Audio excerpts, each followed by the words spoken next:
வணக்கம். திண்டுக்கல் மாவட்ட ஆட்சியர் மீது உரிமை குரல் ஓட்டுநர் தொழில்நலச் சங்கத்தின் சார்பாக குற்றச்சாட்டு வைத்துள்ளார்கள்.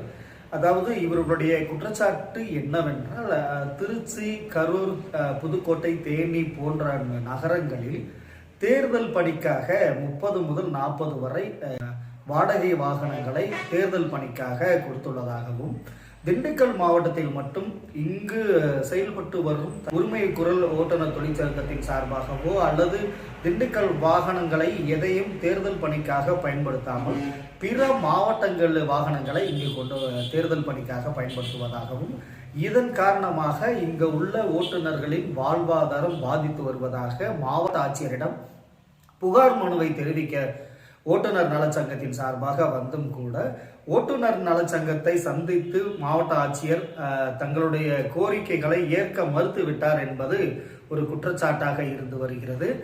சட்டமன்ற தேர்தலுக்காக பயன்படுத்தக்கூடிய வாகனங்களை திண்டுக்கல் மாவட்ட வாகனங்கள் பயன்படுத்த வேண்டும் என்பது இப்பகுதி ஓட்டுநர்களின் கோரிக்கையாக இருந்து வருகிறது. நன்றி, வணக்கம். வணக்கம். உரிமை குரல் ஓட்டுநர் தொழிற்சங்கத்தில் மாநில செயலாளர் தண்டபாணி.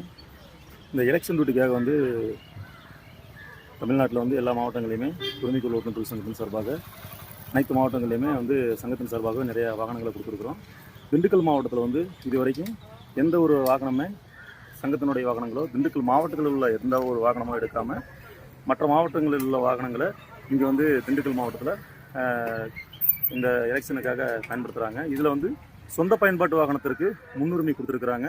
இது சம்மந்தமாக கலெக்டரை பார்த்து மனு கொடுக்கலாம்னு சொல்லி போகும்போது எங்களுக்கு கலெக்டரை பார்க்குறதுக்குண்டான ஒரு சந்திப்பை அப்பாயின்மெண்ட் கொடுத்தாங்க 4 மணிக்குன்னு சொல்லி. திரும்ப கலெக்டரை பார்க்கலாம்னு சொல்லி வரும்போது கலெக்டரை பார்க்குறதுக்குண்டான ஒரு பர்மிஷனை கொடுக்க மாட்டேங்கிறாங்க. அதை நம்மளுடைய வாழ்வாதாரத்துக்காக தான் ஒட்டுமொத்த இந்த திண்டுக்கல் மாவட்டத்தில் இருக்கக்கூடிய ஓட்டுநர்களுடைய வாழ்வாதாரத்திற்காக இது காலையிலேருந்து இங்கேயே தான் நாங்கள் காத்திருந்து கலெக்டர்கிட்ட மனு கொடுக்கலான்ட்டு இருந்தோம்.